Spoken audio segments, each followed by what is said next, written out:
വന്യജീവികൾ കാടിറങ്ങുന്നത് കേരളത്തിൽ നിത്യസംഭവമായി മാറിയിരിക്കുകയാണ്.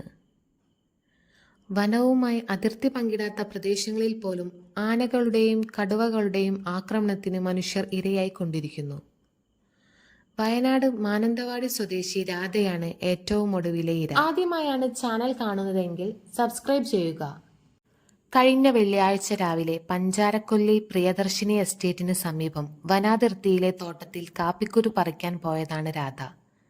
ശരീരഭാഗം പാതി കടുവ ഭക്ഷിച്ച രീതിയിലാണ് കണ്ടെടുക്കുന്നത്. കാപ്പിത്തോട്ടത്തിൽ വെച്ച് കടുവ രാധയെ ആക്രമിച്ച ശേഷം 100 മീറ്ററോളം ഉൾക്കാട്ടിലേക്ക് വലിച്ചു കൊണ്ടുപോയാണ് ഭക്ഷിച്ചത്.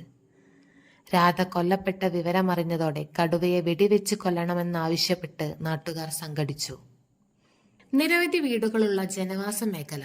അവർക്ക് വന്യമൃഗങ്ങളെ പേടിക്കാതെ പുറത്തിറങ്ങി നടക്കേണ്ടതുണ്ട്. അവരുടെ കുട്ടികൾക്ക് സ്കൂളിൽ പോകേണ്ടതുണ്ട്.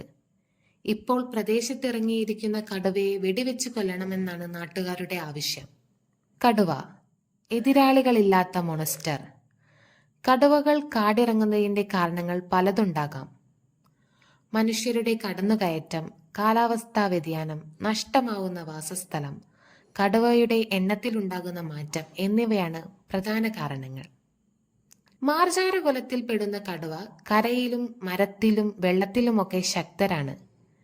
കാട്ടുപോത്ത്, കാട്ടുപന്നി, മാൻ, മുതല തുടങ്ങിയ ഒരു പറ്റം പക്ഷിമൃഗാദികളെല്ലാം ഇവരുടെ പ്രിയ ഭക്ഷണമാണ്. ഒറ്റയിരുപ്പിൽ 18 മുതൽ 30 കിലോ വരെയുള്ള മാംസം ഭക്ഷിക്കാൻ കഴിവുണ്ട്. പിന്നീടൊരു 3 ദിവസത്തേക്ക് ഇവർക്ക് ഭക്ഷണം വേണ്ട.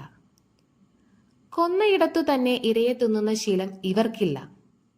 ഇരയെ കൊന്ന ശേഷം വലിച്ച് അല്പം ദൂരത്തേക്ക് മാറിയാണ് ഭക്ഷിക്കാൻ തുടങ്ങുക. ഏകദേശം 10 മുതൽ 15 വർഷം വരെയാണ് കടുവകളുടെ ആയുസ്. കാടിന്റെ വലിപ്പം കൂടാതെ കടുവകളുടെ എണ്ണം മാത്രം കൂടിയാൽ കടുവകൾക്ക് നാട്ടിലിറങ്ങേണ്ടി വരും.